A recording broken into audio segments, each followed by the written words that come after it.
Welcome to the Wednesday stream. I hope everyone's having an awesome Wednesday. Welcome, everybody. Derry Bennett, Heat, Michael Hasler, Mayhem Hippie. Welcome, everybody. Let me make sure I got everything going. Howdy, everybody. I like that emote. That's a very nice emote.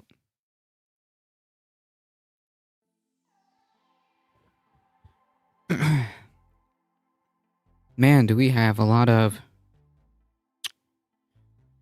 not so great stuff coming down the pipeline, okay? I'm going to try to cover it relatively quickly. Unfortunately, I'm a little bit limited on time today, but I will try to cover as much as I can.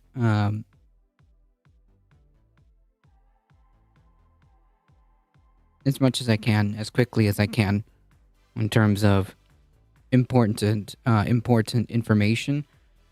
Folks, first of all, don't forget, do all the social media stuff, okay? It really does help us out, even if you just follow the channel, like the stream, subscribe to the YouTube channel. Any of that stuff just helps tremendously. And if you want to keep up with the channel and you want to join a pretty cozy community, you can also join the Discord. This Saturday is movie night. That's right. 6 p.m. Eastern time, okay? If you're in the Discord and haven't voted already, make sure you go vote. Make sure you go vote and join us.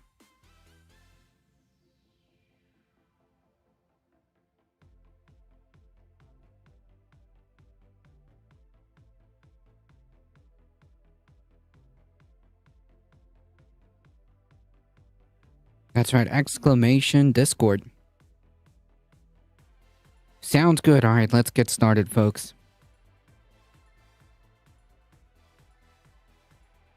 There are a lot of Supreme Court cases that are happening that I think are incredibly important. So I think we should probably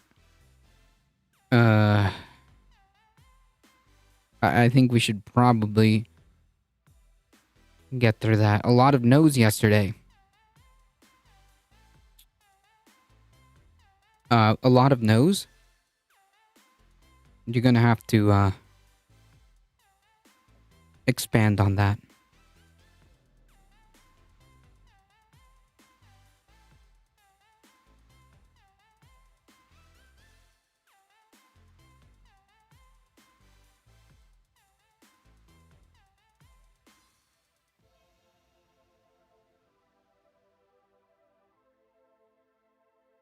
They announced some judgments yesterday, including Marjorie Taylor Greene case.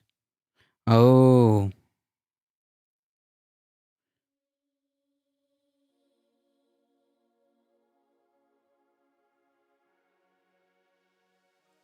I didn't even pay attention to the Marjorie Taylor Greene case. I'm looking at houses online. Nice. Also, folks, just as like some good information, okay? This has nothing to do with anything, but yesterday, no, I'm actually not sure when I got this voicemail, but it was a robocall. It was a robocall, essentially asking if I could hear them, and it was obviously a robocall, but it kept asking if I could hear them in the voicemail, like you could listen to it. And you got to be very careful with that kind of stuff, folks, because what they do is they try to get you to say yes, because obviously you can hear them. They're trying to get you to say yes, and use that recording, and use that recording of you saying yes to sign you up for stuff and do all kinds of wonky stuff. So just as a public service announcement, just as a public service announcement. Just be wary of that, okay? SCOTUS blog. Yes, you can share link.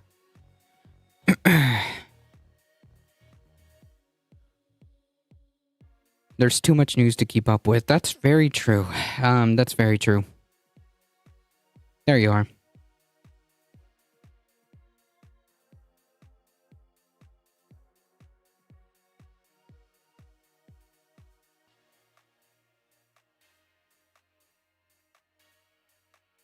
Gotcha. Some of these we're actually going to talk about today, including this one.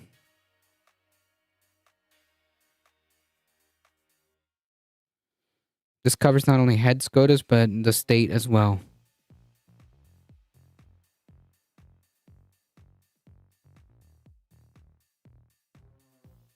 This is pretty useful. I'm probably going to have to, like, bookmark this.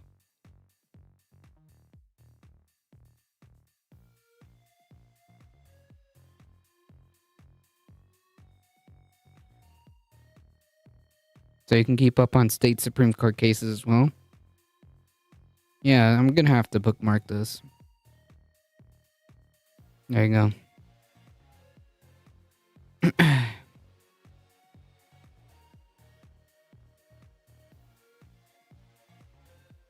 So I guess let's just get stuff right out of the bat here.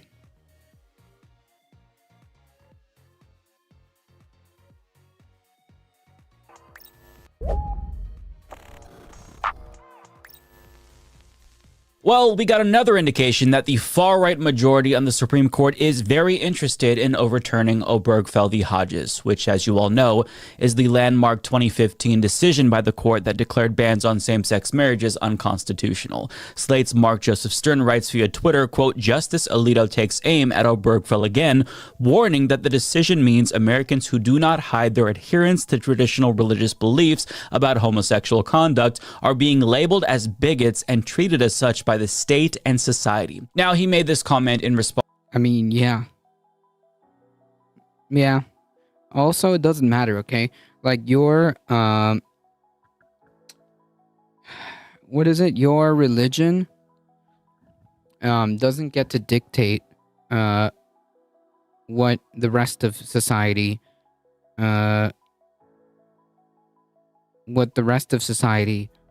can do or cannot do.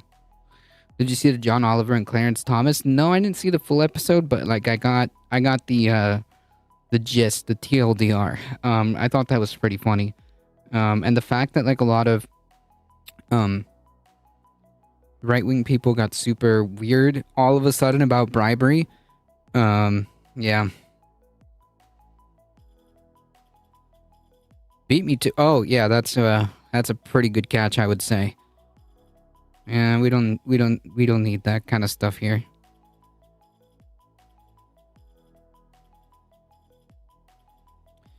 Bigots are being labeled as bigots? No way. Response to the court's decision to deny a writ of certiorari in the case of Missouri Department of Corrections v. Gene Finney. Now, the details about that case aren't important for purposes of this video, but I'll give you the quick rundown. In essence, that case deals with jury selection involving a case about employment discrimination against the lesbian woman, and the appeals court held that jurors can be struck if they're Christian because presumably they couldn't be impartial in a case involving a lesbian woman, since their religion teaches them that homosexuality is a sin.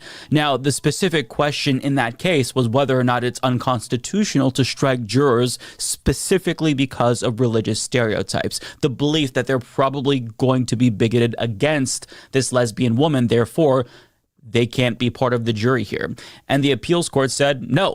Now, the Supreme Court decided to not take up this case themselves, and while Alito agrees with that decision, he still thinks that the lower court's reasoning is flawed specifically because of Obergefell v. Hodges. So here's what he says, quote, in this case, the court below reasoned that a person who still holds traditional religious views on questions of sexual morality is presumptively unfit to serve on a jury in a case involving a party who is a lesbian. That holding exemplifies the danger that I anticipated in Obergefell v. Hodges. Yeah, and like, by the way, Samuel Alito's not the first, it isn't even like the first justice to make hints that Oberfell versus Hodges could be up for reinterpretation, could be up to the chopping block, so to speak.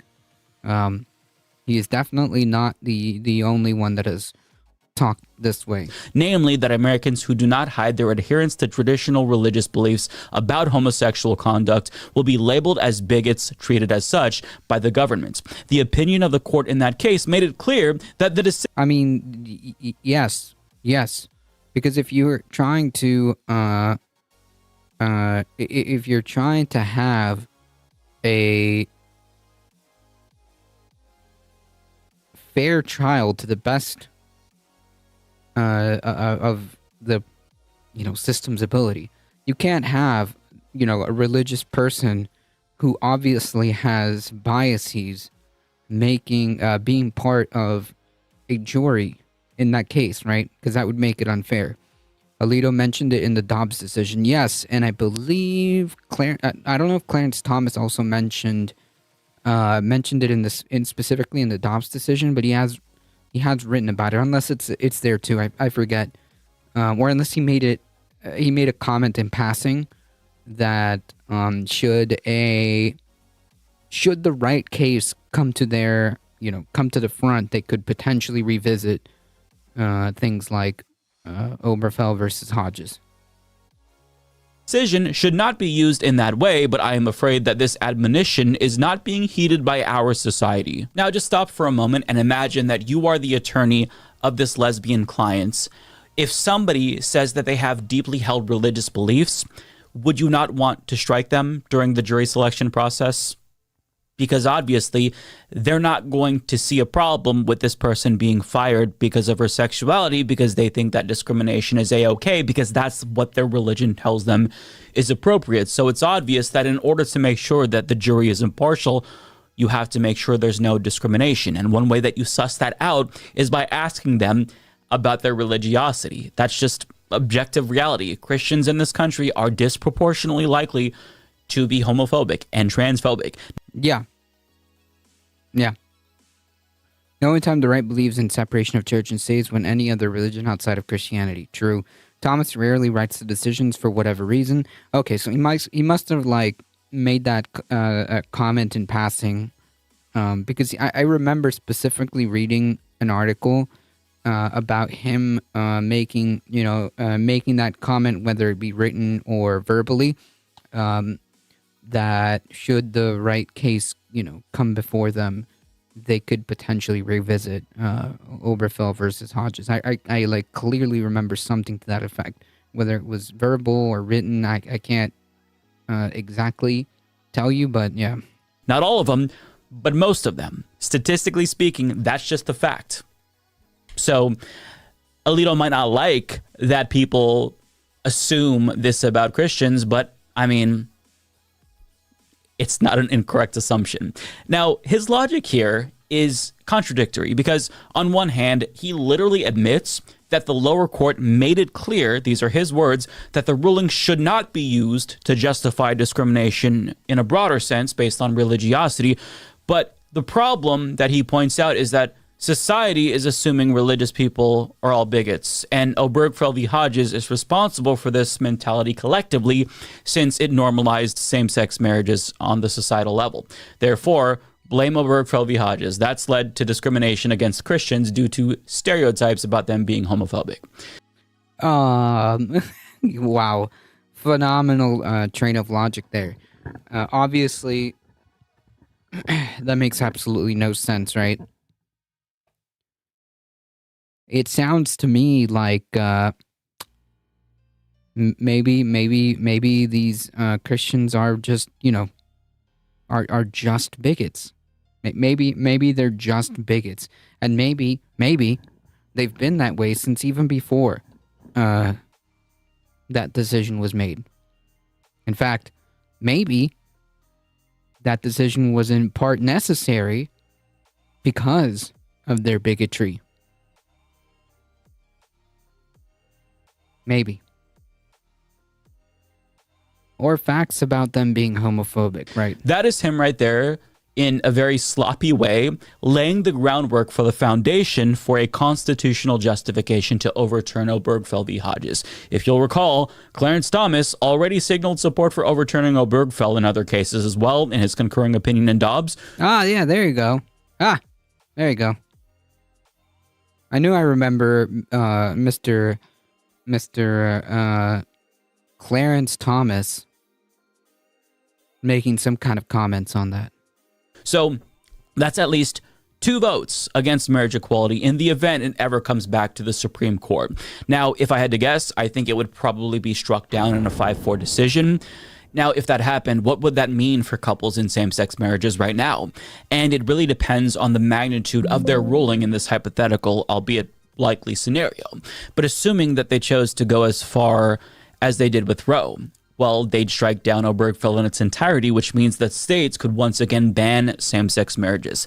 However, states would not be able to invalidate existing ones, and they would also have to recognize out-of-state marriages thanks to the Marriage Equality Act signed into law by President Biden, which codifies Obergefell v. Hodges into law to an extent. Now, I say to an extent because there's still a degree of discrimination there that doesn't exist under the status quo in Obergefell, because it still creates an undue burden on same-sex couples and forces them to go out of state to get married when opposite-sex couples don't have to do the same thing for basic civil rights.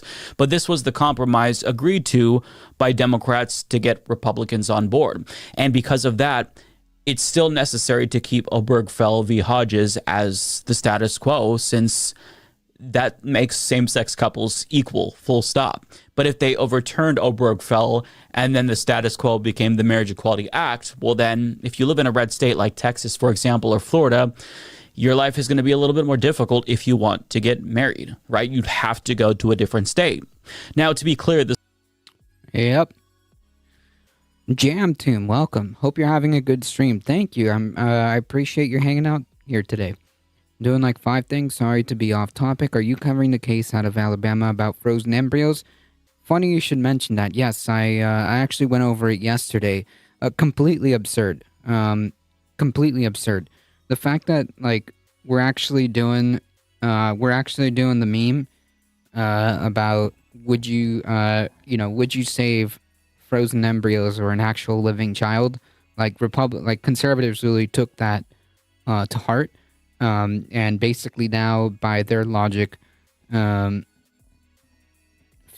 frozen embryos are apparently being awarded the same rights, personhoods, as actual human beings. Phenomenal stuff coming out of Alabama. The Supreme Court could strike down the Marriage Equality Act as well if we really want to catastrophize here, since they gave themselves the power to determine the constitutionality of laws that Congress passed in Marbury versus Madison. So the point is that nothing is guaranteed with extremists in power, and any rights that we have now, we shouldn't take them for granted because they could be gone in the near future. But yeah, 100%. This is exactly the same with abortion rights, right?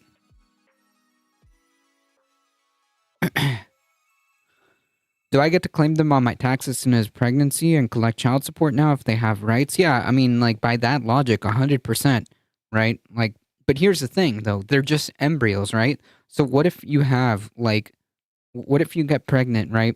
And you start receiving tax benefits or tax breaks, and then you have, like, a miscarriage, right? Because it can happen, all right?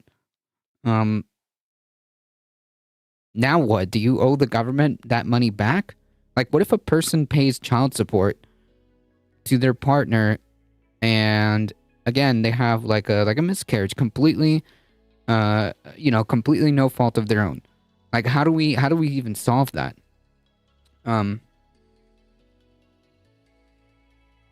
Totally absurd.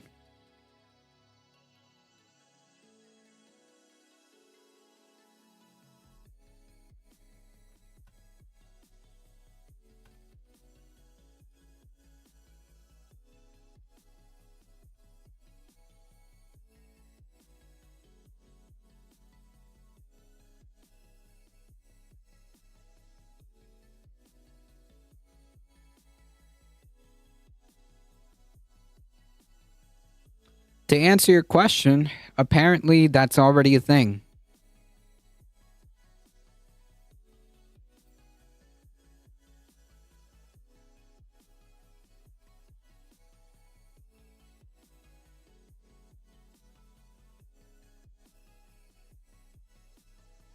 So this case is now challenging the right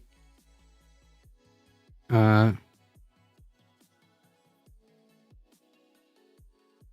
as to GOPs to be able to deny same-sex marriage, correct? Right, the same concept. Give it to the states, and of course all the red states will be able to make that decision.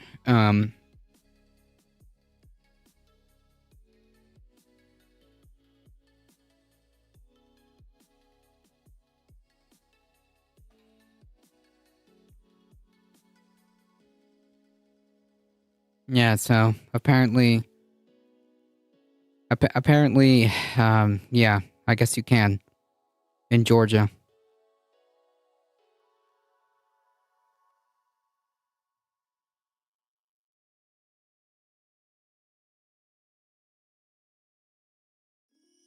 Yeah, give them a social and a gat. But like, hey, here's the thing though. Like, what do you do if a person, if this unborn child, if this fetus, not a person, doesn't never makes it out of the womb, right? For some medical reasons. Carpet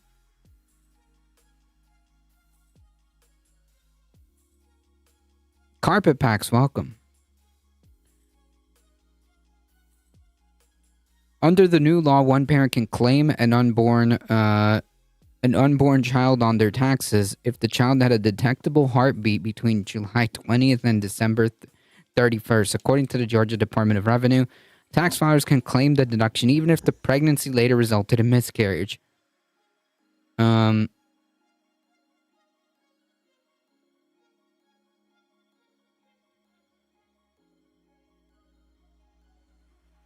Detectable heartbeat is not in fact a heartbeat, right?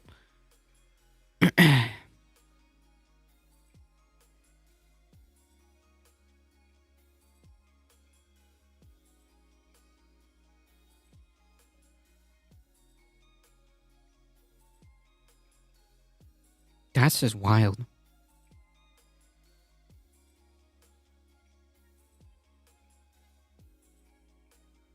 You have to submit proof of death and any funeral costs and beneficiary funds you received after yada yada yada. Yeah, but like, what if it's what they mean by a detectable heartbeat? Is that fetal? The fetal heartbeat quotation marks. Like there wouldn't be any funeral. It's absurd. The whole thing is absurd. In conclusion, Obergefell is on the chopping block. And if the Supreme Court was bold enough to overturn Roe v. Wade, we have to assume that any and all of our other civil rights are also on the chopping block as well. So it's an unfortunate situation, but I don't think anyone is surprised to learn that these SCOTUS justices are chomping at the bit to take away more of our civil rights. Yeah, absolute ghouls, and definitely not content that is going to help the depression and impending homelessness. Yeah, the 6-week argument. Apparently, that is being applied for you to be able to get a tax break.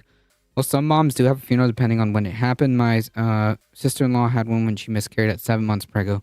Gotcha. Well, it's champing, Mike, not chomping.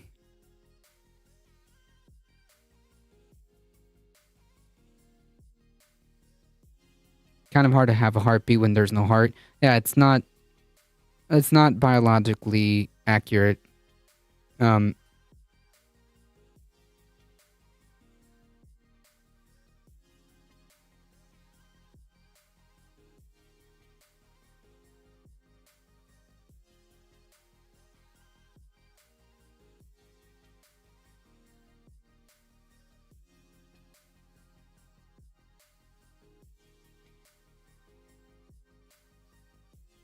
Before long, they're going to put us in prisons because housing is effing impossible for many of us at this point, and they made housing houselessness illegal.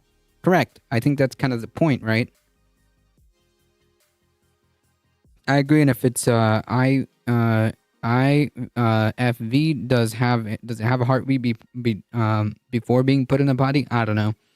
The jail's already full, so it's kind of wondering what the ghouls will do with me. Maybe just kill me off since I'm a useless disabled person. Possibly F this country and F capitalism.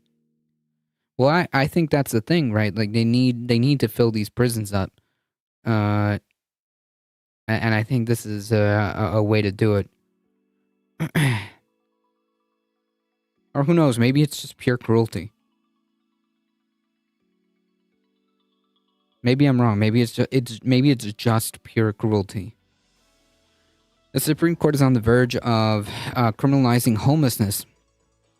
As the High Court deliberates, policymakers are preparing for the possibility that they may solve a problem they created in the most punitive way.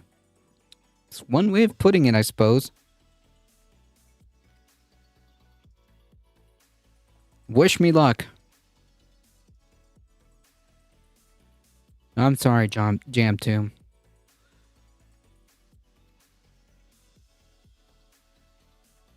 Sorry for the trauma dump. This ghoulish behavior is not bringing out my best. Well, I suspect that it's not bringing out the best of anyone, huh? It's not exactly something to be, it's not exactly, something to, be happy about, right? Since the onset of COVID pandemic, advocates and policy analysts have warned that of a homelessness tsunami. It's the worst case scenario where the combination of lost income, backlogs of owed rent, and lack of local government foresight contribute to a surge of people losing housing and ending up on the street. Here's like another way of explaining this. Capitalism. Well, it has arrived and poised to get much worse as the Supreme Court is set to decide whether to make homelessness a de facto crime. This past month, many cities and counties conducted their annual point-in-time homelessness counts. The results of January's count won't be known for several more months, but they're likely to be dire. The end of 2023 results found that approximately 653,000 people are experiencing homelessness. That's up more than 70,000 over 2022, or a 12% increasing. In the 12 months since that data was collected, those numbers likely have gone up. But the raw numbers are just the tip of the iceberg. As more people end up experiencing homelessness, they're also facing increasingly punitive and reactionary response from local governments and their neighbors. Such policies could become legally codified in short order, with the High Court having agreed to hear arguments in Grants Pass versus Johnson.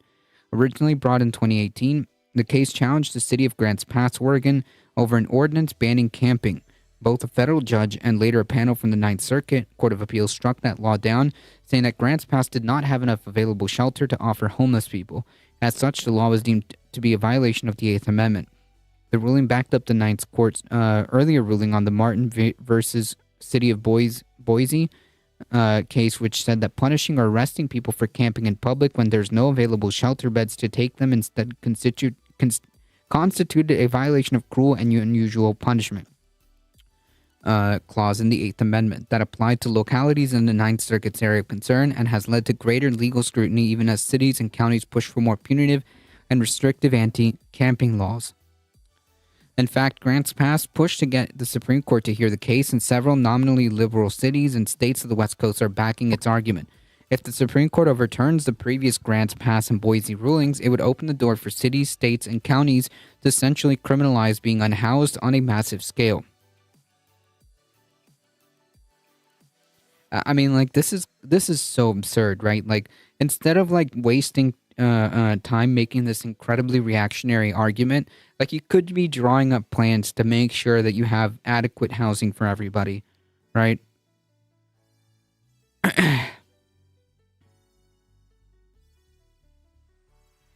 Ban short-term rental, kill our market here thanks to ski resorts and trail access. Many of our short-term rentals are owned by greedy a-holes from the city. I was in Grants Pass all the way and all up that I-5 corridor last summer. The number of people experiencing homelessness was incredible. I guess they are looking at those people as potential profits, not human beings. Well, I agree. Definitely not. They don't look at these people as human beings. That's for sure. Go can't put the governor's mansion. It is public housing. True.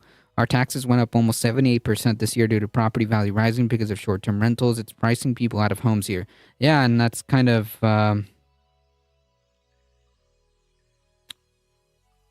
I think that's kind of the point, right?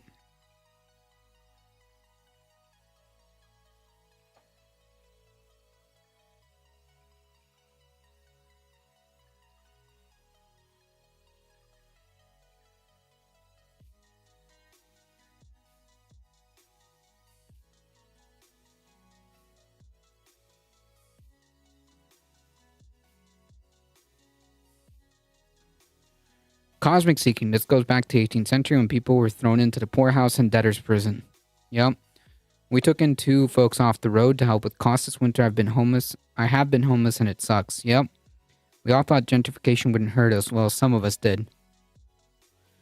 If it does so, that will have ramifications for all in-house people, from those who have been chronically homeless for some time to those currently falling into homelessness.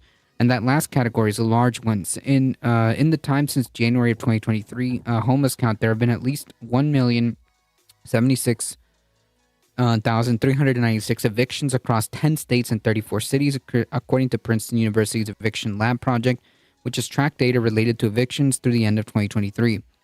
In December alone, there was more than 69,000 evictions in those monitored areas. According to that data, evictions have almost fully returned to pre-COVID pandemic levels after federal moratoriums and protections have expired. It's also becoming harder to pay for housing. The housing market remains tight for anyone looking to buy, and renters are losing options. Correct. So, it's all coming down to, capitalism. It's the economic system that exists that has led to this problem. And this is a natural occurrence, or a natural occurrence for capitalism. In fact, it requires this.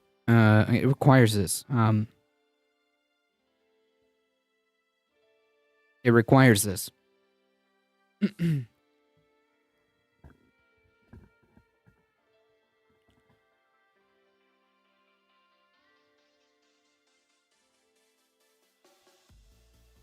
Inflation has eaten into people's available income. Pandemic-era protections have ended. Rents are... So, again, capitalism, right? Inflation by greedy corporations have eaten into people's available income. Pandemic-era protections that the government decided was not important have ended. Rents are rising. Again, capitalism. And data from the Harvard Joint Center for Housing Studies came out last month, showed that the renters are spending more, even as the amount of affordable housing available is decreasing. Nearly 22.4 million households, or half of all renters, can't afford their rent, according to an accepted standard that paying more than 30% of one's income on rent renders it unaffordable. Without immediate assistance to renters, it's a situation that will only worsen. Back rent due, as well as new rent increases, it's likely to magnify the financial strain that's already been keenly felt by renters, forcing more people out of their homes, either to depend on friends and family or end up on the streets. Unwanted children were put in the orphanage and fed engros and made to work for mines and the machine and up chimneys. Yeah, we're kind of living it, huh? We're kind of living it. Renting is a losing game. Yeah. If the Supreme Court sides with Grant's pass, it will effectively undo all of those protections created by the Boise case, which means that the thousands of people currently experiencing homelessness, as well as those likely to fall into homelessness in 2024, will face additional challenges in an already traumatic situation. Added legal and financial burdens will only make it harder for them to become rehoused, creating a vicious cycle of escalating misery that will do nothing to actually solve the underlying cause of homelessness, which is not having a home, which can be solved by giving people a place. Yeah.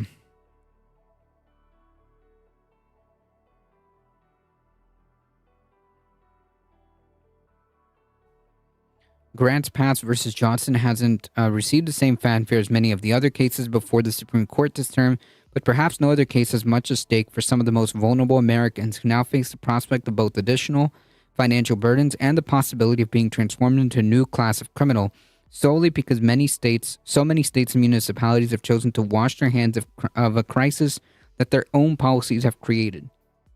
Jesse Rabinowitz, the campaign and communications director with the National Homelessness Law Center Housing Not Handcuffs program, which plans to file an amicus brief in the case prior to oral arguments, but is not as of press time, told the New Republic that an arrest record only makes it harder to get a job and to find a new apartment to rent, and unpaid fines can lower a credit score, causing more financial hardship, and the feedback loop, yada, yada, yada.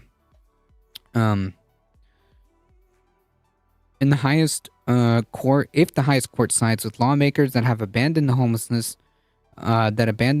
to face more punitive measures for their misfortune, anyone left on the streets could be subject to arrest or other criminal penalties simply for having nowhere else to go. This is beyond cruel, and it's amazing how we're so conditioned to just accept this as like just a part of life.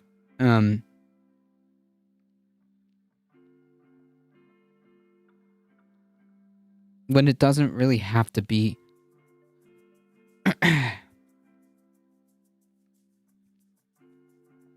I made a GoFundMe, then got rid of it because Lord knows I'm not a Rittenhouse or Trump, so I won't get help there. I do have a coffee link up in mutual aid channels on Discord. It's not going great, but I will deal however it plays out. Just hope if they decide to arrest me for being homeless, they also let me keep my wheelchair. I heard that they don't always let you have your wheelchair. They make you use one of theirs if they let you use anything at all. That's horrifying. If you want, you do have a VIP badge, so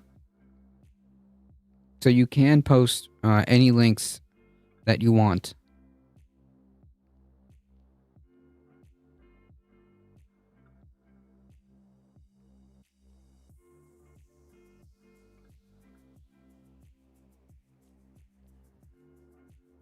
So as I was saying, we've been conditioned to just accept that this is just a normal part of society, and it really doesn't have to be that way, right?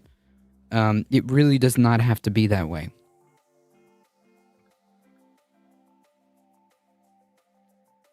The biggest obstacle to solving homelessness is a lack of affordable housing. That's it. Either people are being priced out of homes, or those on the street can't afford to obtain a permanent home. Thousands of units are either in the approval process or being built, but at the moment there's a nationwide deficit in housing, and construction is not matching pace with the growth of the unhoused population. But also, how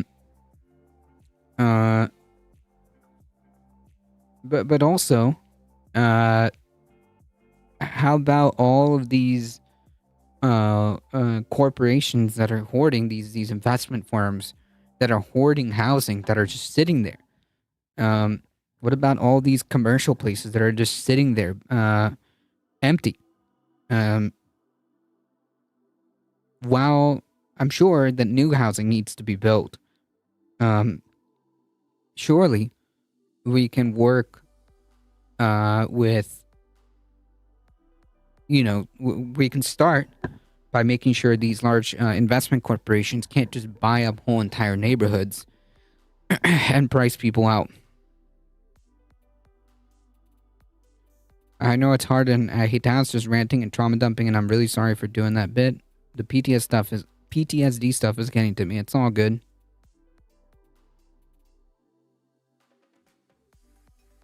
What proportion of the homeless have substance abuse and mental problems? I don't really think it matters. I have a YouTube link. Is it okay to post? Can you send it to me? Why don't you send it to me?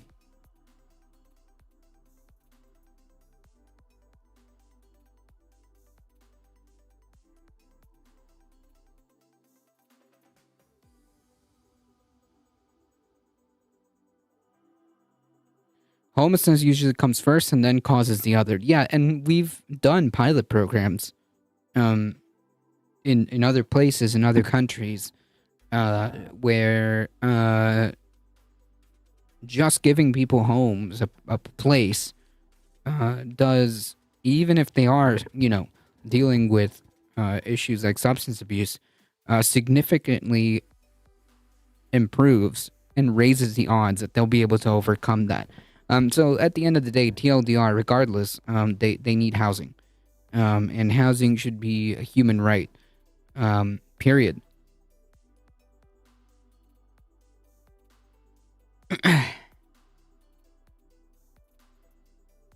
Like it should be housing first,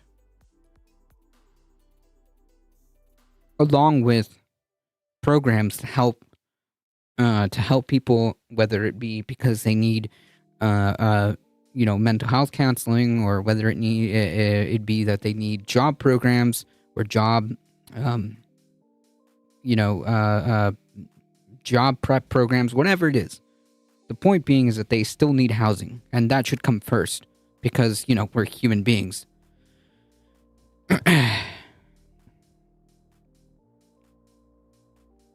Not shady motels on the outskirts of small towns either. I'm sorry, I'm on a tab and I'm a noob. Can I? Yeah, you can click on my name and you can message me the link. People self-medicate due to reasons, usually trauma reasons. Housing people reduces stress so people can deal with that trauma and causes self-medication. Yes. At the end of the day, it has to be housing first. It has to be housing first. Homelessness is increasing in many communities because rents are sky high and there's a severe shortage of affordable rental homes because of capitalism.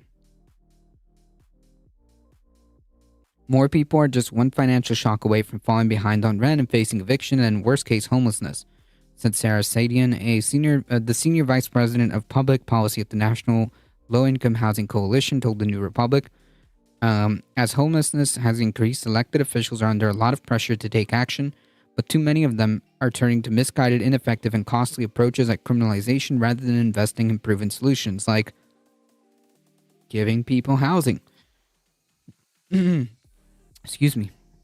This is not some abstract conundrum. In LA this past month, before and during the dangerous storms that found officials urging shelter in place for safety, police and city agencies were out dismantling encampments. Efforts by local advocates and organizations to help get unhoused people into promised shelters were met by confusion by local government and lack of actual help, as documented by the group K-Town for All. Prior high-level sweeps, such as Echo Park Lakes in 2020, cleared the parks of tents, but despite initial claims by LA City Council members, only a handful of the nearly 200 people cleared by the lake found temporary shelter, let alone permanent housing. Additionally, representatives with the LA Homeless Service Authority said such clearances disrupted outreach attempts intended to get people to shelter and temporary housing, undoing trust-building efforts that took time to develop. And real solutions to homelessness are up against long timelines and limited political will. There are major efforts to build new housing and fund services. The Department of Housing and Urban Development announced $3.6 billion last month for those very issues, but these resources take time to spin up, and they face political challenges along the way. An ambitious plan by New York City Mayor Eric Adams, announced in 2022, shriveled over a year with several cuts to social services. It's an initiative that joins other community programs in facing financial and budget issues, all while the mayor pushes increasing money to the already massively funded NYPD. Yeah, it's really just political will, right? You got the NYPD getting their whole a whole dance crew. They got a whole dance team going on. Meanwhile, yeah, you can't be bothered to help people get housing. Like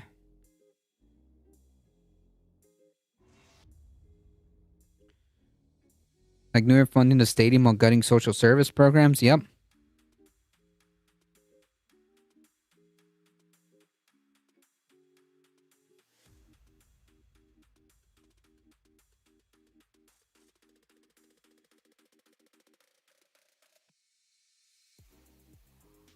Trump says he wants to throw them all into tent cities outside built-up areas. Yeah, that's not a disturbing thought at all, isn't it? Like, the whole situation's kind of effed, right? Because, like, we have very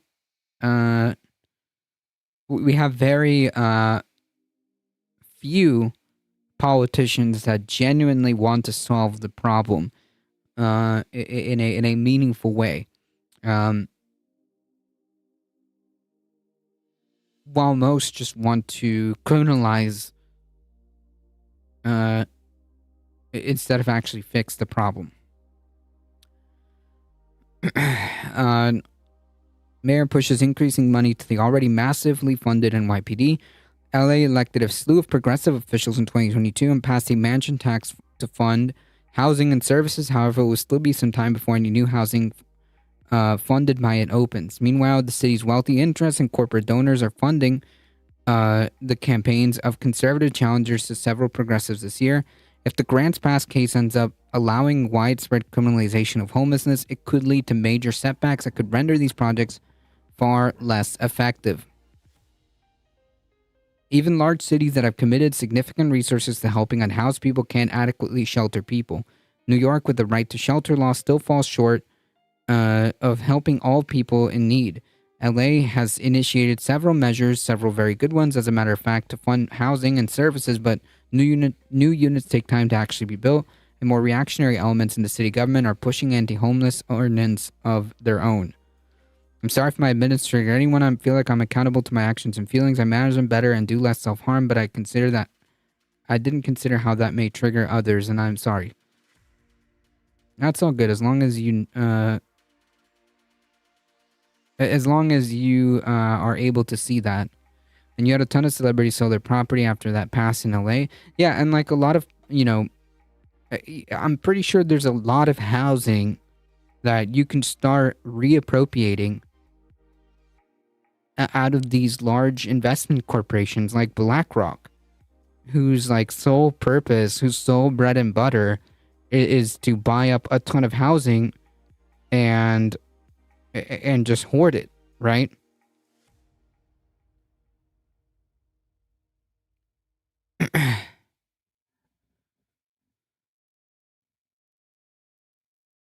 And shelter, though not helpful, is not housing. People in transitional or bridge housing still struggle to find permanent solutions, mainly because there simply isn't enough affordable housing available because capitalism. And it's worth remembering that tens of thousands of people fall in and out of homelessness a year, many who might experience homelessness for just a brief period of time before safety programs, family, or good fortune help them regain housing stability. Those who fit into this category could find themselves caught up in the criminal justice system for just a few days of misfortune. If the Supreme Court does side with criminalizing homelessness, local and state governments could start punishing people very quickly, according to Rabinets. A lot of states have carve-outs that say this policy of criminalization can't be enacted unless there's adequate shelter. Rabinets said, I imagine the adequate shelter part will go away very quickly if the court rules that way. There are even more hostile proposals being dreamt up. In Florida, the state legislature, with the endorsement of Governor DeSantis, fresh off his failed presidential run, is proposing criminalizing homelessness and putting unhoused Floridians in camps. Literally the Trump plan. Donald Trump is running on a nationwide version of the same policy. Under his proposal, unhoused people would be sent to tent cities on inexpensive land. Exactly what that means is unclear, but it's implied to be outside of cities. Notably, the proposal is missing any real details on getting people out of those camps and into actual permanent supportive housing. Trump hasn't provided, nor will he provide any idea of what his indefinite internment camp will cost or how he will pay for it. It goes without saying it's impossible to determine whether it would be more cost effective than simply building more housing. Wow, phenomenal concept. Just give people, this isn't like, this isn't a new or novel concept.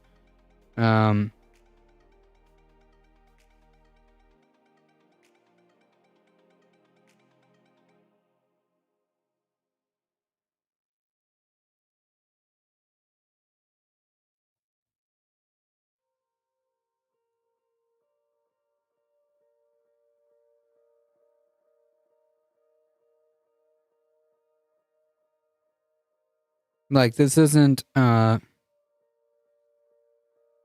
novel concept.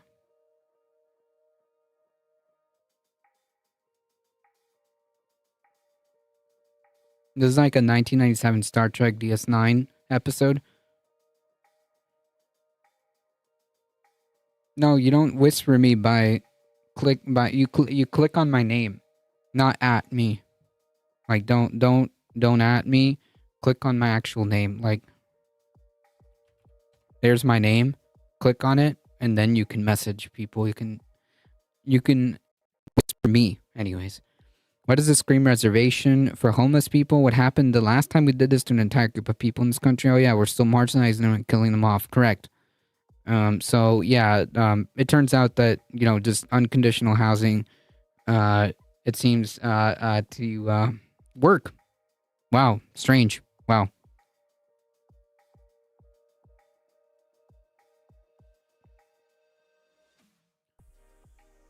The former president appears to have retribution, not solutions, on his mind. In his 2023 video, he accused cities of focusing on the whims of a deeply unwell few, outright ignoring the root cause of homelessness and the factors that keep people unhoused, which is incredibly crude. But I can't expect much from a fascist.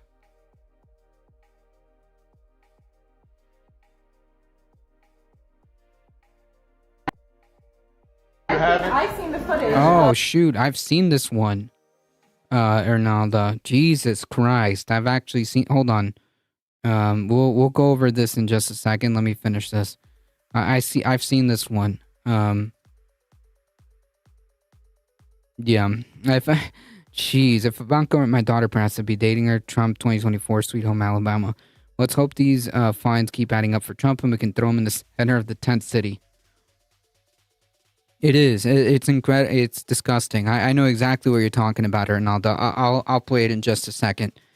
When one considers draconian ideas being conceived behind closed doors, the implication of any decision in grants passed are very real. The mechanisms and political desire to criminalize the homeless already exist, and lawmakers seem to be racing towards the drastic and punitive approaches instead of solutions that might actually ease the crisis, like just give people housing. Should the Supreme Court contribute to the momentum of criminalization, it will likely exacerbate the crisis. It certainly will neither contribute to rehousing the homeless or alleviate the economic conditions that force people out to the streets. Well, I wonder. The economic conditions that force people out onto the streets. Now, what kind of economic system are we currently operating under that has caused said economic conditions that force people onto the streets? Can we yeah.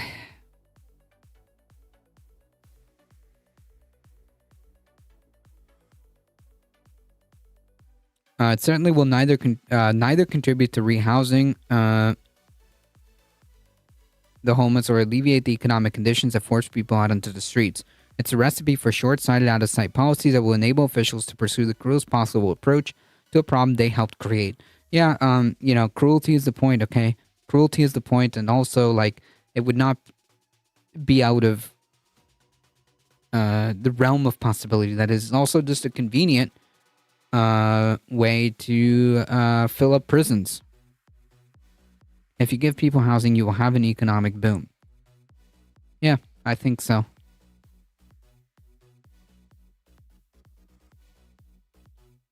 That may be the case, but that may be the case, but my priority is just humanity first, right?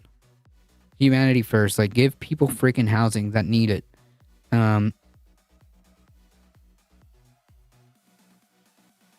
know that in the richest, supposedly, purportedly, I think that's the word I'm looking for.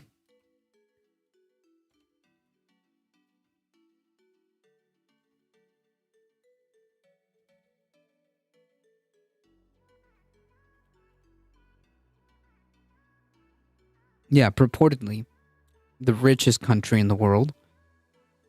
I think it isn't a big ask to make sure that people have housing, food, education, healthcare. I don't think it's a big ask. And instead, it is possible that we are just going to criminalize already incredibly vulnerable people. Truly disgusting if that happens. Which with this Supreme Court,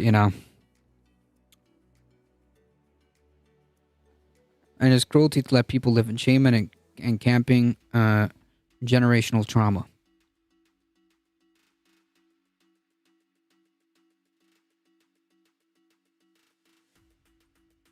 Causing generational trauma. My house is going to be so full trying to save longtime friends.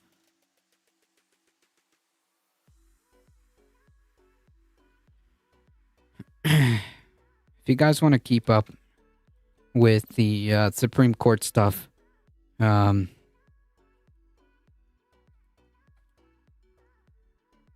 this is a fantastic resource.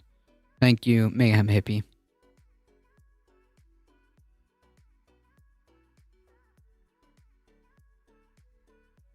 Yeah, so this is the video that Hernando sent me. Jesus Christ! So I have to warn you. This one's a pretty dark video. So yeah. This is like I'm gonna warn you right now. This one's a pretty dark video. I'm sure that by now, most of you, if not all of you, have already seen it by now. But man, if you haven't, whew, yeah, this is the warning. Okay, this is the warning because this is a pretty freaking dark video. And this comes from I believe, Republican representative, a Republican representative. Yeah. So, anyways, warning: this is incredibly dark.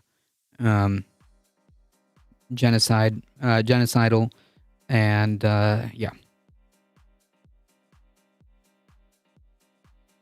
Oh yeah, it's a Republican Republican representative of Tennessee. When I was 12. I've seen the footage of You've seen footage of shredded children's bodies. And that's my taxpayer dollars. I'm going to bomb those kids. So I think we should kill them all, if that makes you feel better. Everybody, yes. I've seen the footage. Yeah, so like as if like we needed any more like evidence to kind of encapsulate what was what's the lowdown on what's happening. Here we have a congressman, a U.S. congressman, and by the way, let's be honest, this dude's point of view is not singular. Like, this is not an outlier, right? That's the shocking part. This view is not an outlier. Unfortunately, I missed a clip. I'll play it. It's very short. It's very short. You've seen footage of shredded children's bodies. And that's my taxpayer dollars. I'm going to bomb those kids. So I think we should kill them all, if that makes you feel better. Everybody, yes. I've seen the footage of You've seen footage of shredded children's bodies. And that's my taxpayer dollars. I'm going to bomb those kids. So I think we should kill them all. Yeah, like, so again, that kind of encapsulates how this entire situation is right now. And again, this guy isn't alone. Yeah, you know, he should be jailed. All of these all of these people, all of these monsters, every single one of them, that is complicit in this, should in a just and ideal world, should be facing consequences. Yeah, I believe it was one of the government officials from the Israeli government saying that, like, well, now the hostages aren't the priority. And you know, what is it? I have it up here.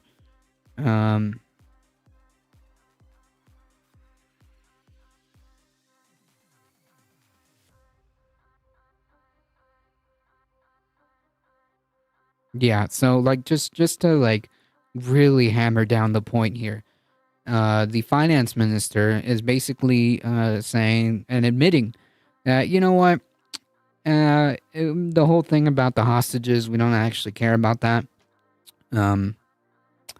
What we actually like, and again, this is BS, because they're, you know, spoiler alert, it's not about Hamas at this point. There's no doubt in my mind that this is not about Hamas, okay? Without a doubt. This is not about Hamas. Hamas just provided the perfect excuse. But let's stop pretending. Let's stop pretending. Let's stop pretending that it's about the hostages, and let's stop pretending that it's about Hamas. It's about big money. I don't even know. Like, maybe for the American government, but for the Israeli government, it's pretty clear what this is about. The Israeli government has not been at all, hiding behind what their intentions are. They've been very vocal about it. He's being stupid, fighting back at a Palestinian supporter. Do you think he was going doubly over the top to shut her up? Nah, no. I think he meant it. And if he didn't mean it, fuck him. Why would you say something like that? Like, if he didn't actually mean that, why did he say that? So, yeah, it's kind of, it doesn't make any sense. Yeah, I think he did. Did House Bill 894 end up passing? I'll tell you right now. House Bill 894.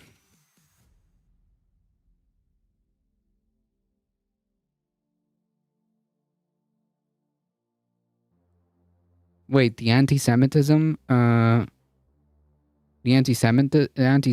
thing?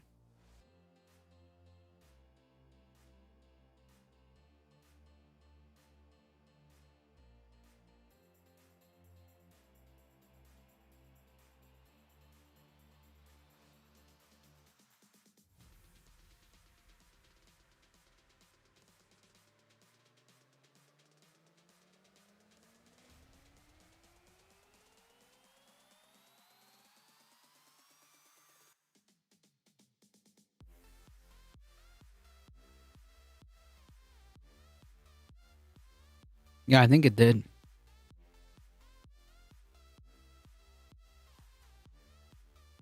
Agreed to in the House, so I think it did.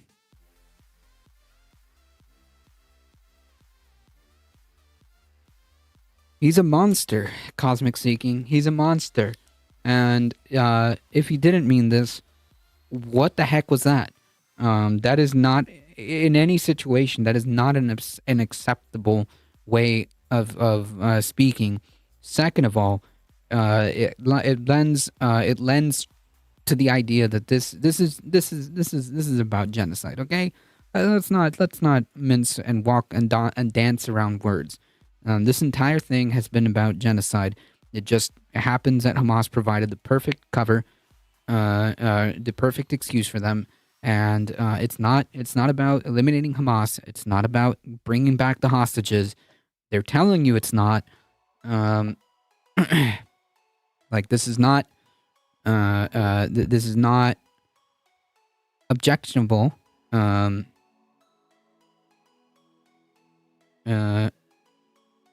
This is not objectionable.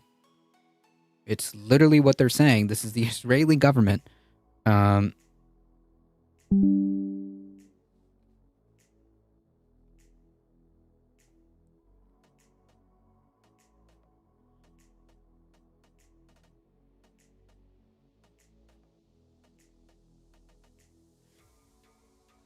It's okay. I can sort of understand what you're saying. So it's okay for retired Israeli soldiers to attack students on our soil, but not okay to condemn the Israeli government because it is anti-Semitism. Yeah, basically. Apparently, there's just no. Apparently, it's anti-Semitic to Apparently, it's anti-Semitic to be like, hey, maybe genocide's bad. Maybe genocide bad. Apparently is anti-Semitic. Apparently criticizing the Israeli government, anti-Semitic, can't do it. Yeah.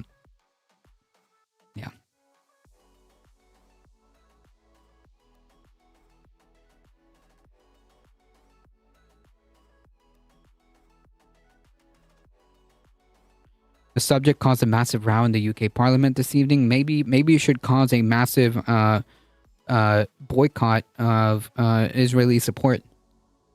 Maybe what it should be causing is a massive distancing from the Israeli government. I'm just saying. Old Growth Canopy, how's it going?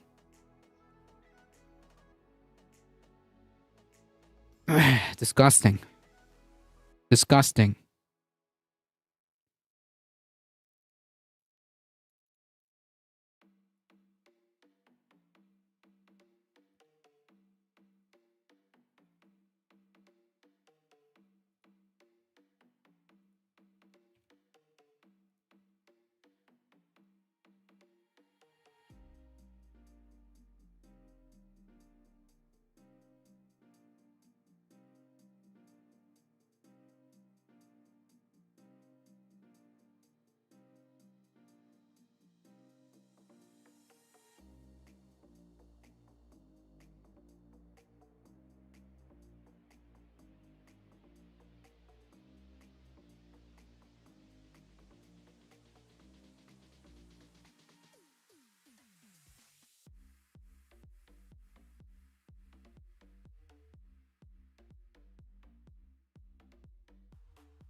This whole thing is just gross, so sad and sickening, and makes me want to scream.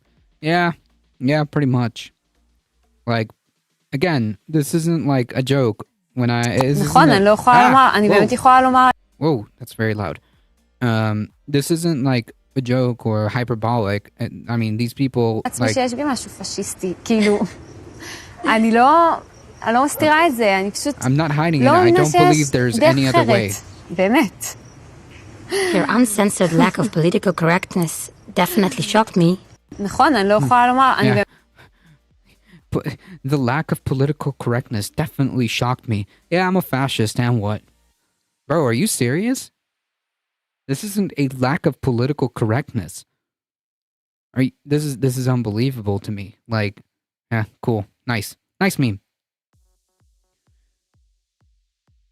Just to tie everything together, you know? Before we shift gears here back to the States. I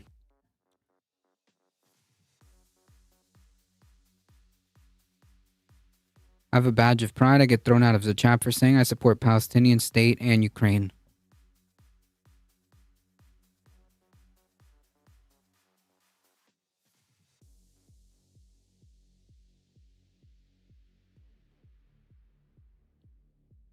This is propaganda for fascism. Am I going to keep my word to myself or get nailed with TOS? Yeah, probably best, huh?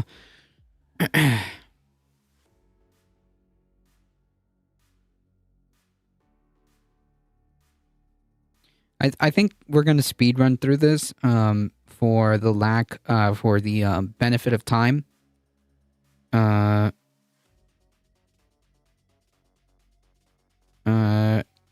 For the benefit of lack of time, we're just gonna, because like honestly, there's not much here other than to laugh.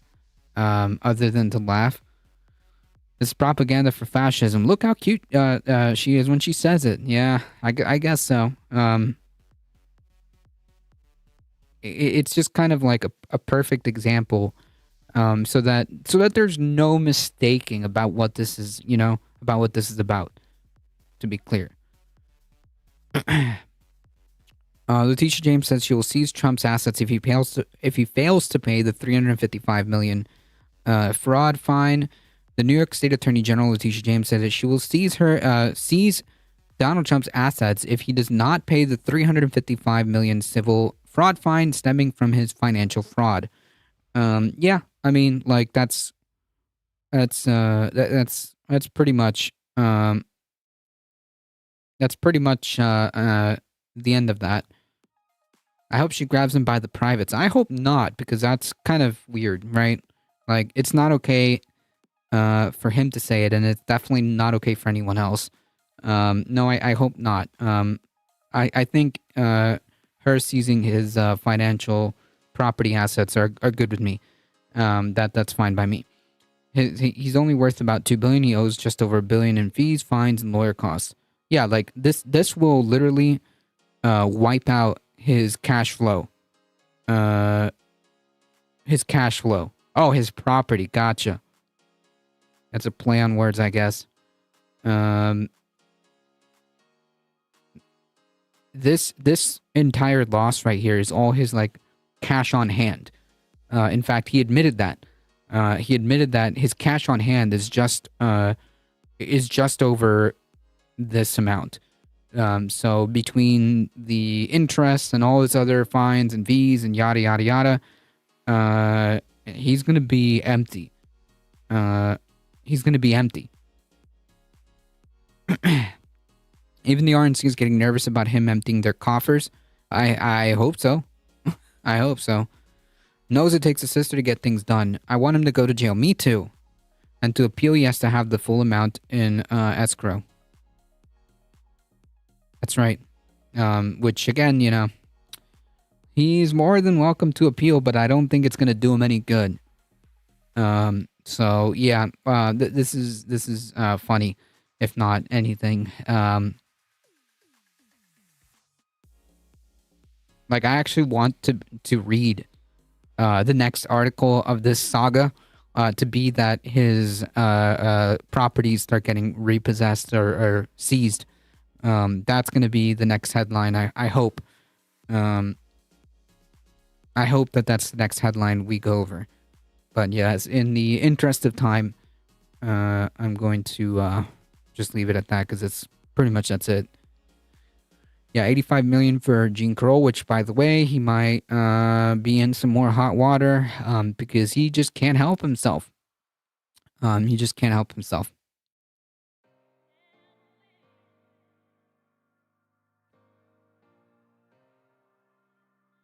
I saw a really great breakdown on CNN of all the stuff that he owes. He owes a lot.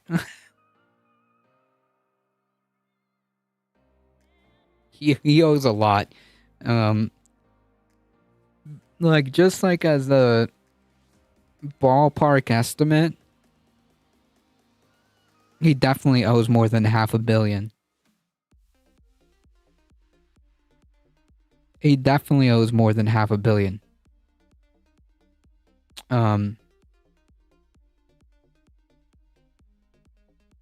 Between this one, this is 355, plus all the fees and all the other stuff, probably pushes it more to closer to the 400 and something million, plus the stuff that he owes for the defamation suit. I mean, the dude's pushing definitely $500 million, without a doubt in my mind. Maybe even more.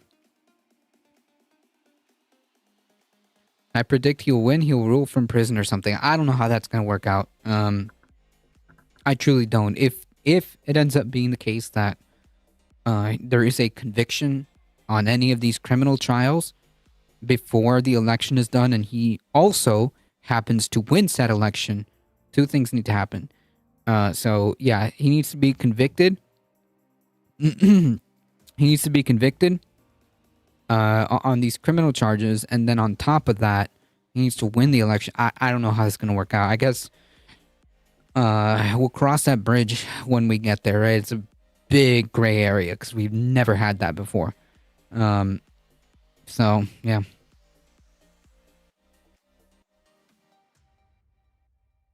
What about his legal charges on top? Yeah, I'm estimating that it's definitely over $500 million for sure. Without a doubt in my mind, it's gonna pass, if it hasn't already, $500 million.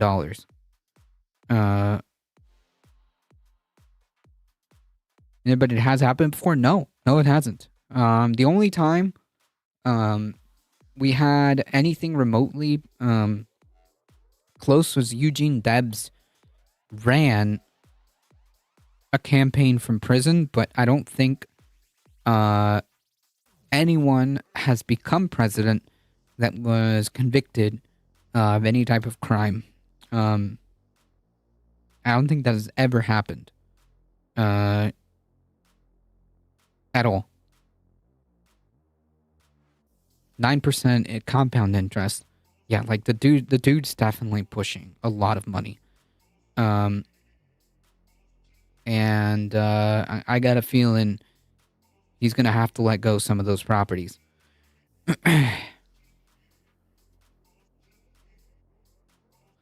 Indicted ex-FBI informant told investigators he got Hunter Biden dirt from Russian intelligence officials. Yeah, so... God, what's that sound? Hold on, I think I can look it up here.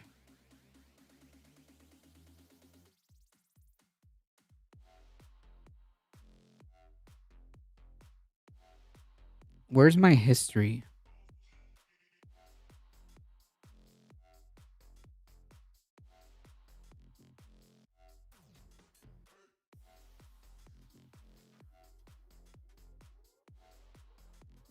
Oh. That's unfortunate. I'm gonna have to scroll through a lot of freaking videos.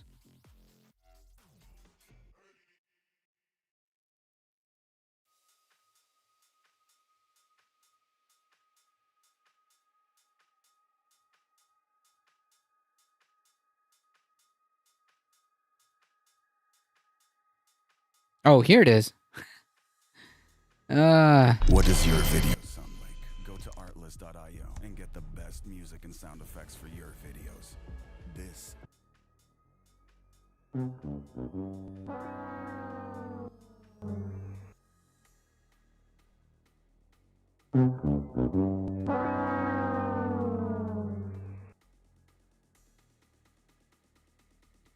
A former FBI informant charged with lying about the Biden's dealings in Ukraine told investigators that after his arrest, the Russian intelligence officials were involved in passing information to him about Hunter Biden, prosecutors said on Tuesday.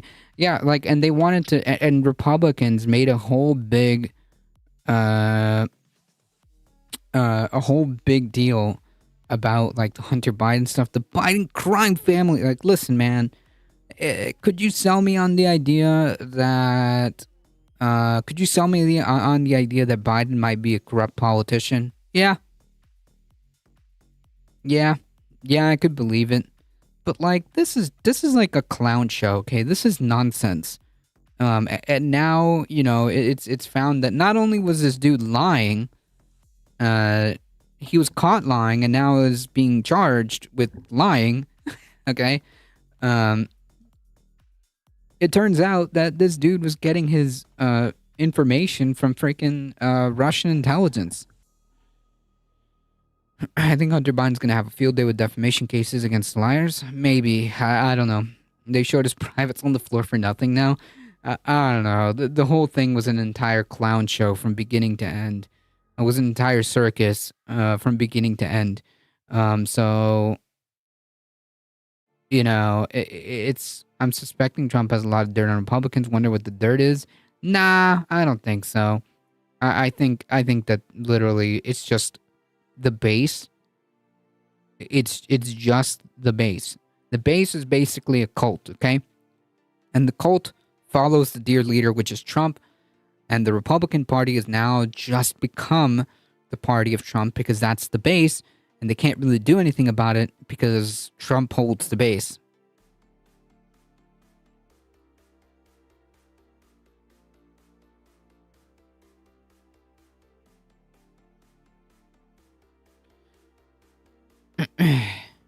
Just like Rudy got KGB help. What about Lindsey? Like Lindsey Graham? Yeah, all of these sycophants, you know. Or you are starting to see some Republicans start turning their back on Trump. Sadly, his base is so loud, it's a career killer. Right, even those that don't agree with Trump, they can't really do anything about it. They really can't. They really can't. The Republican Party spent 40 years making a Trump-shaped seat, and he sat on it. Yep. Prosecutors of Special Counsel David Weiss's team said Tuesday that Smirnov has maintained those ties and noted that in a post-arrest interview, last week that Smirnov admitted that officials associated with Russian intelligence were involved in a passing story about a business person, one referring to President Biden's son, Hunter Biden. The revelation about Smirnov's alleged foreign contacts were disclosed as part of the prosecutor's argument to keep him jailed and ahead of trial. Though a federal judge later granted Smirnov's release with several conditions, including GPS monitoring and the surrender of his 2 passports. Smirnov declined to answer any questions as he left the courthouse Tuesday. Yesterday.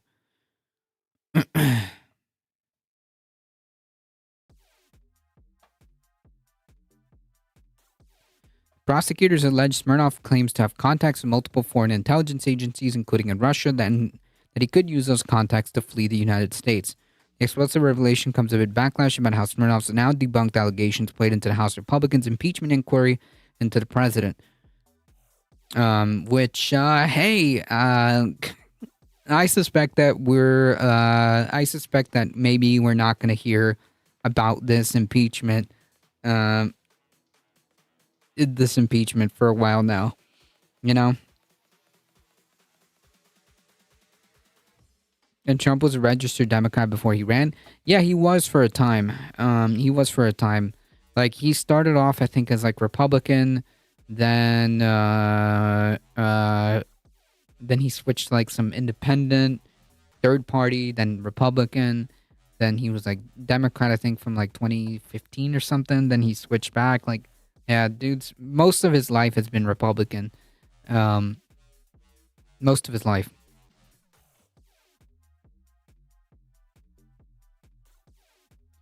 Of a particular note, is a story Smirnov allegedly told the FBI in September of 23, alleging that Hunter Biden was recorded making phone calls in Kiev hotel that is wired and under the control of the Russians. Federal agents say the new Smirnov story was false because Hunter Biden has never traveled to Ukraine. Jesus Christ.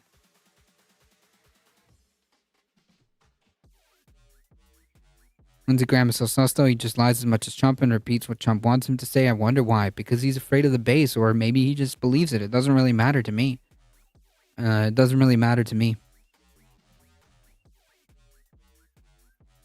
Anyways, in the interest of time, yeah. Phenomenal meme, right? Like, you can't make this up. You can't make this up. Graham is a follower who needed someone to latch on to. Wasn't this the same senator who was, like, really buddy-buddy with John McCain? And then, like, after McCain passed away, he, like, I guess decided to be Trump's lapdog?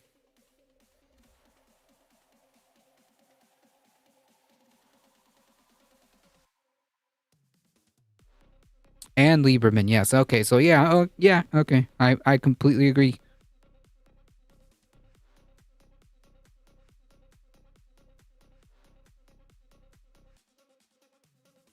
So warmest winter on record since 1884 here. Just a thought I would share. Yeah, and those records will continue to keep being broken.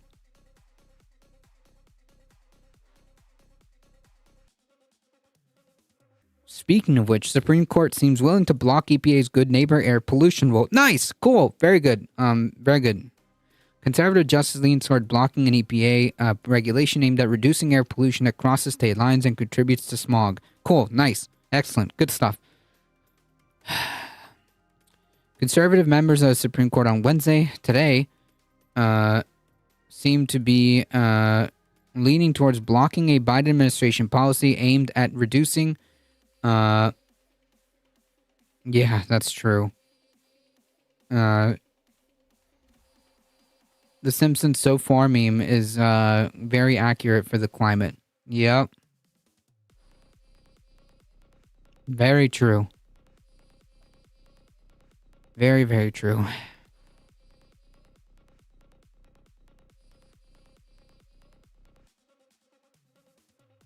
Man, I wish we got a win. We need a win. But yeah, this isn't it. I'm being overly dramatic and overly sarcastic because this is actually really bad. This is not good, not great, not cool. Conservative members of the Supreme Court on Wednesday seem to be leaning towards blocking a Biden administration policy aimed at reducing air pollution that crosses from one state to another and creates harmful smog. The court heard arguments in 4 related cases involving challenges to the policy brought by 3 Republican-led states, Indiana, Ohio, and West Virginia, and various affected industries, including natural gas pipeline operators. The Supreme Court, which has a 6-3 supermajority, is skeptical of broad exertions of federal power on regulatory issues, including the environment. Based on the oral arguments, it appears there's a majority to block this regulation in question while the litigation continues in the lower courts. Several justices suggest that the EPA has failed to adequately explain why court rulings in separate cases that have blocked application of this rule against 12 of the 23 states it covers does not undermine its overall validity. Quote, it's just not explained, said conservative Brett Kavanaugh. The agency pretended nothing happened.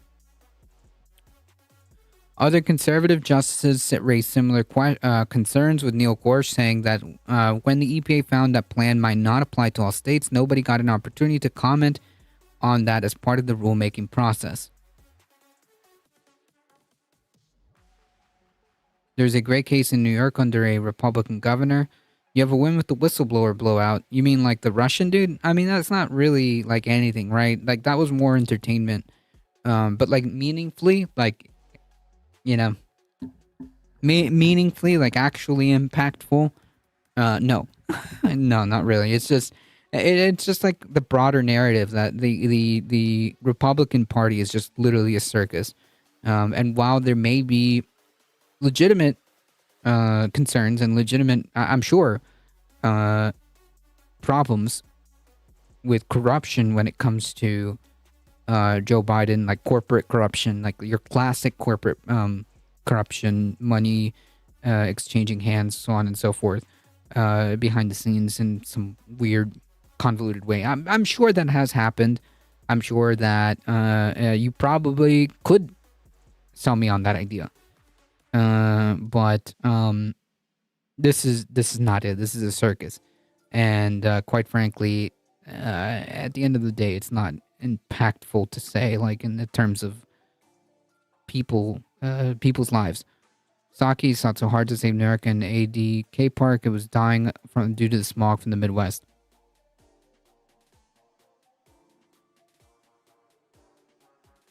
Did you see the Hungarian diplomat calling the U.S. out on their BS right to Blinken on Facebook? I have a clip from Marcus Morbin from Left Flank Fets with this win. Brennan Circus was how the Romans ruled. With our laws, probably in awful but legal ways. Yep.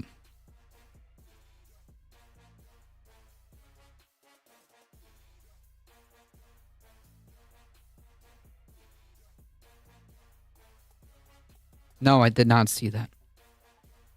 The court's 3 liberal justices appeared united in believing it would be wrong for the court to intervene in the litigation when no lower court has yet ruled. Justice Ketanji Brown Jackson said it would be fairly extraordinary for the court to step in. I'm trying to understand what the emergency is that warrants a Supreme Court intervention at this point. Justice Elena Kagan said it remained unclear whether challengers had met the requirements for the Supreme Court to block the rule. The idea that you can be here and demanding emergency relief just because states have kicked up a lot of dust seems not the right answer to me.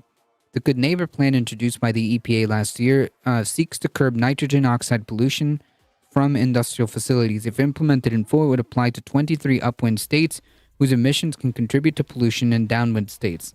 I mean, this makes perfect sense. The EPA says the plan would help prevent premature deaths, reduce emergency room visits, and cut asthma symptoms by limiting the amount of smog.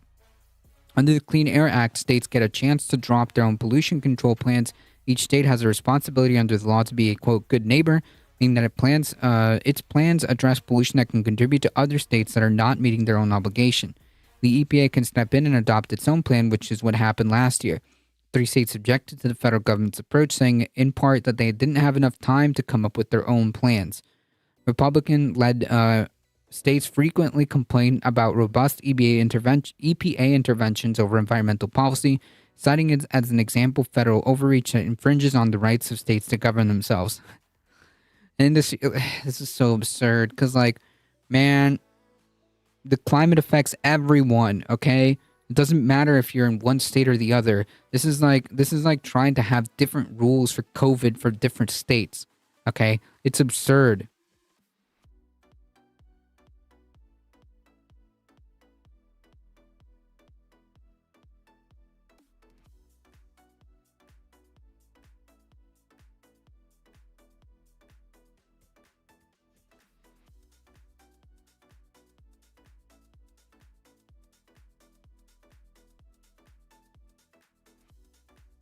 That's unfortunate, Mayhem.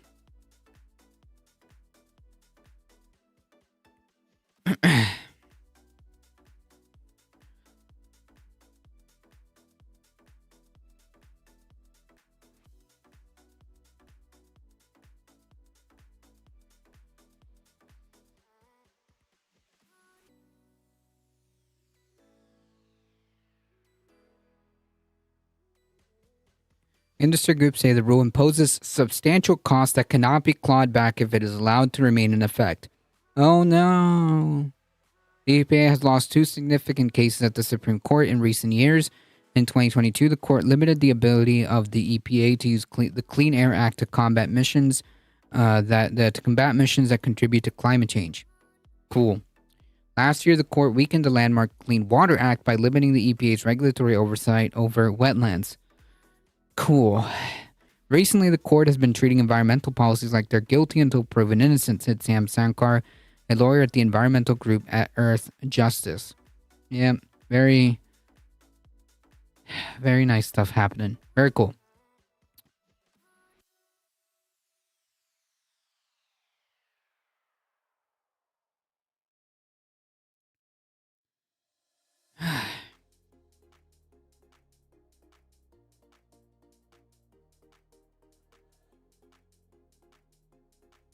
We're all gonna die for greed, yep. Gotta, sacrifice blood for the almighty dollar, right?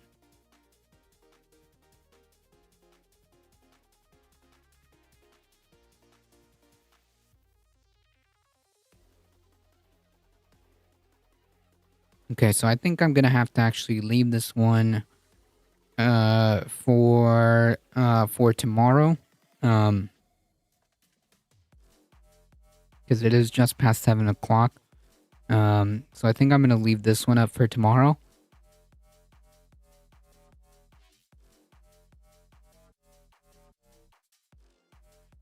But I was able to get through all the Supreme Court cases.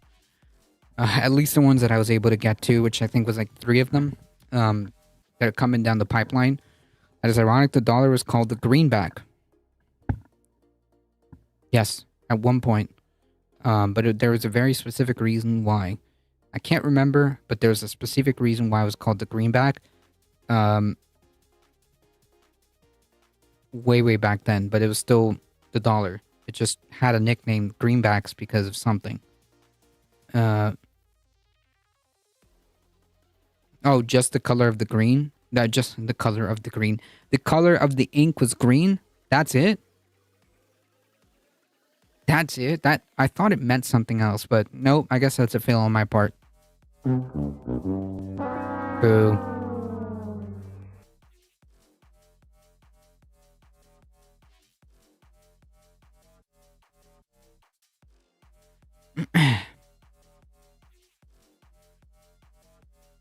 I'll post the link of the left flank vets reacting to this diplomatic mishap. It's a win. Yeah, you can send it to me. We can go over it tomorrow. We can go over it tomorrow. Left flank vets is good people. Marcus is good people. Not all. I need to rage it up in my video game now to counteract my real rage. Real rage. Jeez.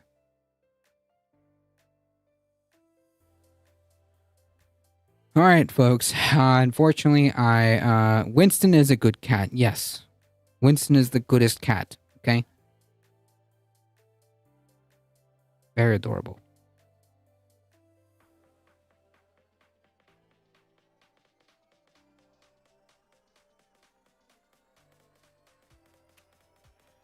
Alright, folks, I gotta get going. If you enjoy the content, don't forget to hit the follow button. It really does help us out. Any likes, any follows, any subscriptions on the YouTube, as Michael Astor posted there. It really does help. Spread the word far and wide. We're here Monday through Thursday, 5 p.m. Eastern Time. Bring a friend. Join the Discord, okay? We're having movie night this Saturday, 6 p.m. Eastern Time. So make sure if you want to participate, join the Discord. Or if you just want to hang out in a cool little cozy place, you're also free to just join there. Lots of cool people there. And it's also a good way to keep up with the channel. There's notifications of when I go live, and there's notifications if there's no stream that day. So, you know, there's different reasons to join the Discord there.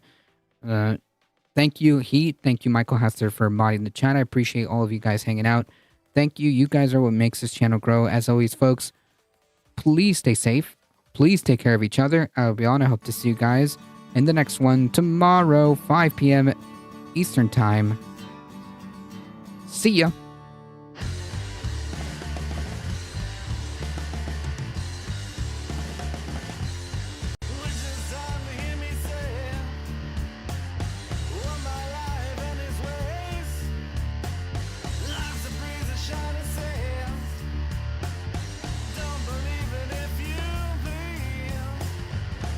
All right, folks, we're heading out in 5, 4, 3, 2, 1. Bye-bye.